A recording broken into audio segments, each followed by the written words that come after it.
Ada berita tentang pocong yang meneror wilayah Demangan di halaman pertama. Kalau tidak salah, penampakan awal di pasar di siang hari pula. Setiap malam ada yang ditakutin. Itulah kenapa Jogja tuh jadi sepi dan masyarakat jadi resah. Dicurigai si hantu itu berasal dari satu makam tidak jauh dari kampus yang tidak dilepas tali pocongnya saat dimakamkan. Tak lama, tangan kiri Ina meraih guling tanpa menoleh ke belakang. Baru Ina pegang. Kok terasa janggal? Guling itu Ina raba sambil masih belum menoleh. Rasanya kok ukurannya jadi lebih besar ya?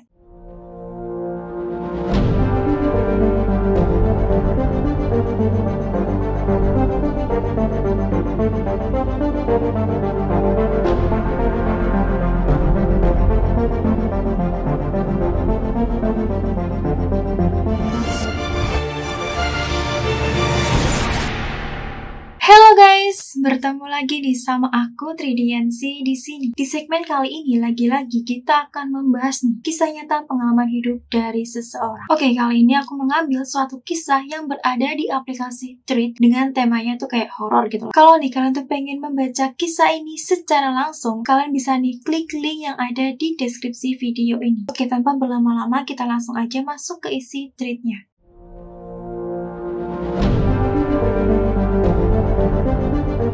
Baiklah, 25 tahun yang lalu, Ina resmi jadi warga Jogja. Setelah diterima di salah satu universitas swasta di sana. Ina kos di daerah Kejaya, hanya jalan kaki ke kampus. Ina begitu menikmati rutinitas barunya dia, latihan hidup mandiri, jadi anak kos, punya teman-teman baru, statusnya pun mahasiswa. Berasa keren pokoknya di sini. Tahun-tahun pertama begitu menyenangkan, karena belum banyak tugas, main sana-sini, jadi anak band, nongkrong di warnet, nonton konser. Seingat Ina, tahun 2000-an awal itu begitu menyenangkan. Kalau diingat lebih banyak indahnya daripada susahnya. Tapi ada juga pengalaman horor yang gak mungkin Ina lupakan. Bukan pengalaman pacar ditikung ya di sini. Itu sih gampang dilupain walaupun horor juga. Kalau ada warga Jogja di sini, pasti tahu kisah teror pocong di tahun 2000-an awal. Ina lupa persisnya tuh kapan. Seharusnya bisa nih dicari di Google. Jadi suatu hari setelah liburan lumayan lama di Semarang, Ina jarang mudik, paling pas ada liburan kuliah aja. Ina nyampe Jogja tuh udah sore, tapi sampai kos tuh udah sepi. Kamar kos Ina terpisah dari bangunan utama, di teras tepatnya, sedangkan yang lain tuh di dalam. Karena memang kamar tambahan baru, ada 2 kamar baru, hanya satu terisi, yaitu yang di Ina. Di antara 2 kamar baru itu ada kamar mandi. Semakin malam, padahal belum ada jam 9 tuh udah sepi, nggak seperti biasanya. Padahal di jalan itu karena kanan kiri kos-kosan semua dan ada warung burjo 24 jam di seberang kos. Malam itu Jogja memang terasa aneh. Jadi Ina tidur cepat. Besoknya kos rame lagi. Teman-teman kos berdatangan. Kuliah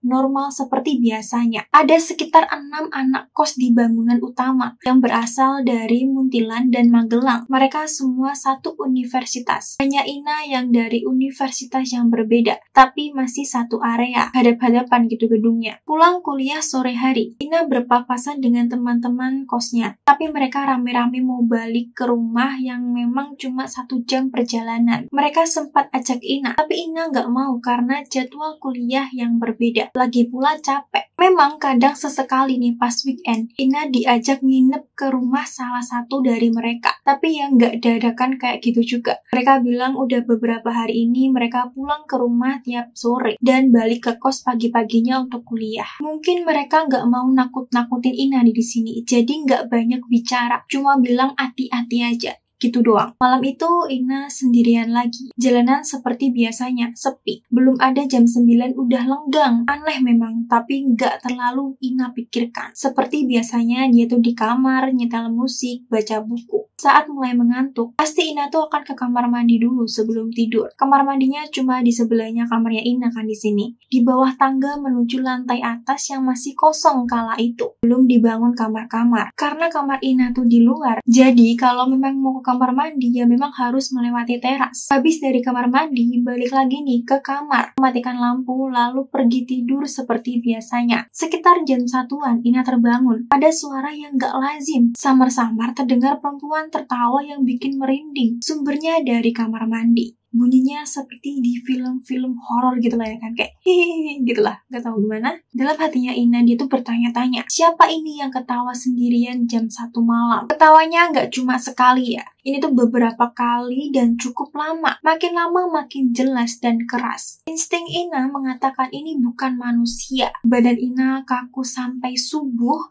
gak berani bergerak. Ina menutup telinganya pakai bantal. Matanya Ina tuh dimerem-meremin tapi gak bisa tidur lagi. Teror suara ini berlangsung sekitar 10 menitan. Ya, 10 menit terlama dalam hidupnya Ina. Bayangin aja nih mencekamnya tuh kayak gimana. Nah, setelah subuh Ina tuh baru bisa tidur sebentar. Karena setiap jam 5 pagi ibu kos tuh siap-siap ke pasar buat kulaan diantar suaminya. Pagi hari sebelum kuliah, Ina pergi sarapan di warung burjo seberang kos. Ada beberapa orang termasuk karyawan, mereka tuh ngobrol. Salah satu tiba-tiba tuh bilang gini, tadi malam pocongnya sudah sampai tugu depan tahu. Di sini tuh ya Ina tuh langsung berhenti makan, langsung teringat kejadian semalam. Masa iya itu suara pocong yang ganggu tadi malam? Apa itu hantu yang sama yang sedang mereka omongin? Ina diem aja sambil bertanya-tanya dalam hatinya. Ngomongin apa sih mereka? Tugu yang dimaksud memang cuma beberapa langkah dari kosnya Ina, tepat di pertigaan. Waduh, Ina langsung buru-buru ke kampus nih, mau cari keramaian, biar pikirannya tuh ke distract. Tidak lupa dia itu juga cari koran hari itu. Ina harus cari informasi yang akurat. Siapa tahu ada jawabannya di sana. Ada berita tentang pocong yang meneror wilayah Demangan di halaman pertama. Kalau tidak salah, penampakan awal di pasar di siang hari pula. Setiap malam ada yang ditakutin. Itulah kenapa Jogja tuh jadi sepi dan masyarakat jadi resah. Dicurigai si hantu itu berasal dari satu makam tidak jauh dari kampus yang tidak dilepas tali pocongnya saat dimakamkan. Ina masih nggak percaya perkara hantu sampai bisa masuk koran harian ternama di Jogja. Bahkan melibatkan polisi untuk membujuk keluarga yang ditinggalkan untuk membongkar makam tersebut. Di masyarakat memang banyak versi yang berkembang tentang pembongkaran makam itu sendiri. Ada yang bilang keluarganya tuh bersikeras, tidak mau membongkar, malah disemen. Kenapa jadi ngakak? Entahlah, yang jelas Ina mulai mengerti situasinya. Ina nggak cerita ke siapa-siapa tentang kejadian dini hari itu. Tidak juga ke teman-teman kosnya. Ina masih positive thinking. Mungkin suara itu cuma kebetulan aja. Malam itu lagi-lagi Jogja begitu lenggang. Sepertinya semua orang cepat-cepat masuk rumah sebelum jam 9 malam. Ina yang biasanya nongkrong di warnet juga pilih di kos aja. Maunya cepat-cepat besok. Tapi malam itu agak lain hawanya di kos tersebut. Ina juga nggak bisa tidur padahal udah lewat jamnya. Sampai lewat tengah malam pun dia tuh nggak ngantuk. Lampu sudah Ina matikan. Tapi masih ada cahaya dari lampu teras. Ina tidur membelakangi tembok. Ada guling yang membatasi antara punggung dan juga temboknya. Gulingnya tuh Ina tempelin ke tembok biar dingin nanti kalau dipeluk. Tak lama, tangan kiri Ina meraih guling tanpa menoleh ke belakang. Baru Ina pegang. Kok terasa janggal? Guling itu Ina raba sambil masih belum menoleh. Rasanya kok ukurannya jadi lebih besar ya. Lalu Ina raba lagi, kok seperti ada lekukan-lekukannya. Semacam diikat. Ina lepas pegangannya sambil ngumpulin nyali untuk balik badan. Cahaya temeram dari teras memungkinkan Ina untuk melihat apa saja di dalam kamar. Walaupun lampu kamar sudah mati. Oke, Ina harus berbalik badan. Pocong besar sekali tidur bersebelahan satu kasur dengan Ina. Wajah mereka berdua berhadap-hadapan dan dekat sekali. Muka pocong tersebut tuh kayak gosong, seperti membusuk. Ina langsung meloncat dari kasur dan berdiri, mencari apa saja yang bisa dia pakai untuk tameng. Yang spontan Ina ambil itu sebelah kasur dari Lady. Saat Ina menoleh ke arahnya, si pocong itu sudah berdiri dan ngambang. Dia tuh kayak besar sekali, tinggi seperti gerbok pisang atau batang pisang. Di sini tuh ya, Ina tuh memiliki pemikiran kalau tuh pocong tuh lompat-lompat ya, dia tuh mau jorokin tuh pocong. Siapa tahu ya kan itu adalah manusia, bukan jin gitu maksudnya, atau bukan hantu. Ternyata pocong tersebut ngambang. Ina tuh sambet-sambetkan nih sebelahnya ke pocong tersebut sambil dia tuh teriak, "Lu kok ora kowe?" gitu kan. "Pergi nggak kamu?" gitu kan. Si pocongnya tuh nggak pergi tapi malah maju. nantangin emangnya kan. Ina tuh berputar sambil mengiring tuh pocong tuh ke arah pintu. Karena pocong ini tuh ngikutin Ina. Ina sabet-sabetkan tuh ya sebelah kasur lidinya setiap kali tuh pocong mau deketin dia. Di sini ya Ina tuh sambil teriak-teriak minta tolong, berharap ada yang dengar. Kamar ibu kos tuh di bangunan utama, berbatasan tembok dengan kamarnya Ina. Gak ada yang denger nih sepertinya di sini tuh. Ina tuh marah, tetap berusaha mengusir, dan senjatanya Ina cuma seblek dari lidi itu. Si pocong perlahan-lahan tuh mundur, lalu menghilang. Ina ngos-ngosan ya kan, sampai subuh terjaga sambil pegang seblek kasur tersebut. Dia tuh doa-doa sebisanya dia. Seperti biasanya jam 5-an pasti ibu kos siap-siap ke pasar. Ina baru tenang mendengar aktivitas manusia, lalu ketiduran. Anak-anak kos berdatangan pagi itu. Ina diam saja, gak mau cerita. Takutnya bikin heboh, bikin mereka tambah gak mau balik ke kos tersebut. Bisa tambah sepi. Hari itu juga Ina telepon orang tuanya dia, ngadu ke papanya kalau dia tuh didatengin pocong 2 malam berturut-turut. Orang tuanya Ina tahu, Ina tuh pemberani dari kecil. Kalau Ina sampai ngadu, berarti tuh emang dia tuh ketakutan. Di kampus pun Ina diam saja. Sama teman-temannya dia tuh gak ngomongin tentang penampakan pocong tersebut. Papanya Ina udah bilang mau datang, cuma gak tahu kapan. Ternyata malam itu juga, sekitar jam 2 dini hari, papanya Ina datang. Kamar Ina di luar, jadi bisa langsung ketok pintu. Papanya Ina datang sama seorang habib terkenal dari Kudus yang sekarang sudah almarhum. Keluarga mereka memang dekat dengan beliau, jadi papanya Ina tuh nggak sendirian, ya bawa backupan. Ada beberapa orang lagi di mobil tapi tidak ikut turun, nggak pakai lama. Habib tersebut langsung berdoa dari depan pintu kamarnya Ina, mendoakan Ina dan lingkungan setempat. Ina nggak religius, tapi dia tuh tenang kalau sudah didoakan oleh beliau. Tidak lama, hanya beberapa menit, tapi Ina jadi lebih percaya diri. Langsung tidur nyenyak sampai pagi tanpa gangguan. Di kampus orang-orang bahas si pocong sudah menjelajah sampai daerah Babarsari, bukan Demangan dan sekitarnya lagi. Katanya malah menampakkan diri di siang hari di sebuah kos-kosan. Gila juga nih pocong ya kan, makin menjadi-jadi. Teror ini berlangsung kira-kira sampai 40 harian. Selanjutnya kehidupan di Jogja berangsur normal. Ketakutan masyarakat mereda. Teman-temannya Ina balik tidur di kosannya lagi. Orang-orang berani keluar malam lagi. Ina punya masalah lain. Jadi gak lama setelah kejadian tersebut, Ina tuh terkena penyakit kulit di wajah. Ina pikir hanya gak cocok dengan obat jerawat. Berawal hanya dari 1 biji jerawat. Lalu Ina obatin pakai obat jerawat temannya. Tiba-tiba paginya Ina tuh ngaca. Jerawatnya jadi penuh 1 muka. Merah meradang, bentuk persis jerawat matang yang jumlahnya tuh banyak banget, tapi rasanya perih dan panas. Ina pergi ke dokter kulit, tidak ada hasilnya. Ke dokter kulit lainnya sama saja, tidak sembuh. Ina tuh telepon mamanya dia, akhirnya disuruh pulang. Dan teror pocong ini juga sudah mereda. Sekalian healing nih di Semarang, pikirnya Ina. Mamanya Ina membawa Ina ke dokter umum, ke dokter kulit juga, tapi tidak ada hasil. Sementara wajahnya Ina tuh masih perih dan panas.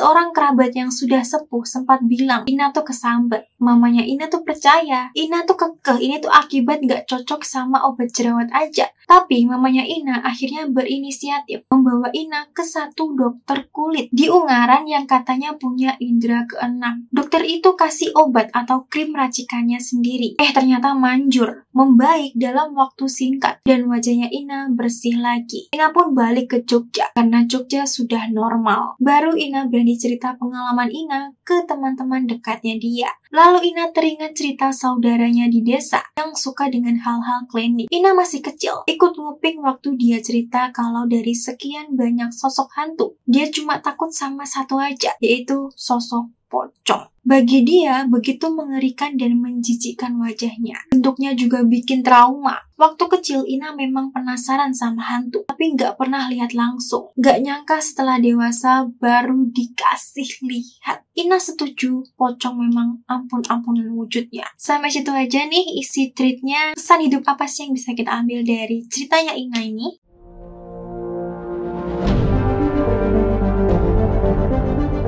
Jangan sepelekan firasat dan insting diri. Kadang tubuh dan pikiran kita memberikan sinyal bahwa ada sesuatu yang gak beres, seperti malam-malam yang tiba-tiba sepi, hawa yang berbeda, atau perasaan was-was tanpa sebab yang jelas. Jangan abaikan. Percayalah pada naluri. Hal tersebut adalah salah satu bentuk pelindungan alami dari Tuhan. Lingkungan tempat tinggal itu penting banget. Apapun alasannya, harganya murah, atau dekat kampus, ataupun fasilitas lengkap. Kalau suasana lingkungannya tidak nyaman, atau bahkan cenderung angker, lebih baik dipertimbangkan ulang. Kenyamanan dan keamanan batin itu tidak ternilai. Kekuatan doa dan orang-orang tercinta itu nyata. Saat kamu merasa tidak ada yang bisa menolong, kehadiran orang tua atau sosok spiritual seperti Habib bisa memberi kekuatan yang luar biasa. Bukan cuma soal eksorsisme, tapi kehadiran orang yang mencintai kita bisa menjadi pelindung yang baik. Hal gaib itu nyata, tapi jangan hidup dalam ketakutan. Kita tidak bisa memungkiri bahwa ada dunia yang tak kasat mata di sekitar kita. Tapi bukan berarti kita harus terus hidup dalam ketakutan. Hantu bisa menakuti, tapi ketakutan berlarut bisa melumpuhkan hidup. Waspada tuh boleh,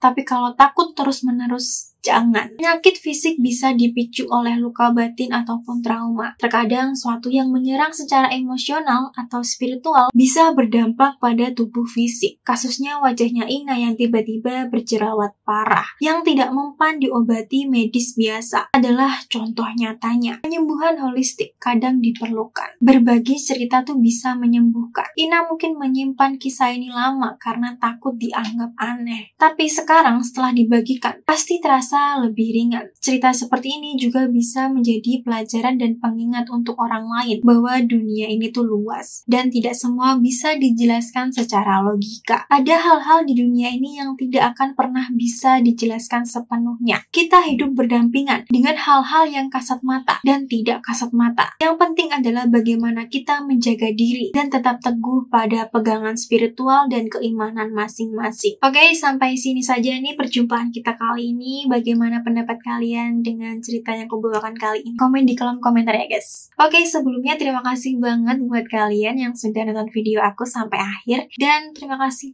banget buat kalian yang sudah menyempatkan waktunya untuk memberikan kritik maupun saran mengenai beberapa kesalahan aku yang menurut kalian gak cocok. Dan dari kritik dan saran kalian akan aku gunakan sebagai evaluasi diri aku sendiri untuk menjadi yang lebih baik lagi dan bisa memberikan tontonan yang menarik dan juga bermanfaat untuk kalian. Kalau nih kalian tuh ada ide atau mungkin kalian pengen menceritakan pengalaman hidup kalian dan aku bawakan di channel YouTube ini, boleh banget kalian kirim cerita kalian di akun email aku yaitu tridiansi502@gmail.com. Kalau aku ada salah-salah kata, mohon dimaafkan. Aku Tridiansi. Bye-bye.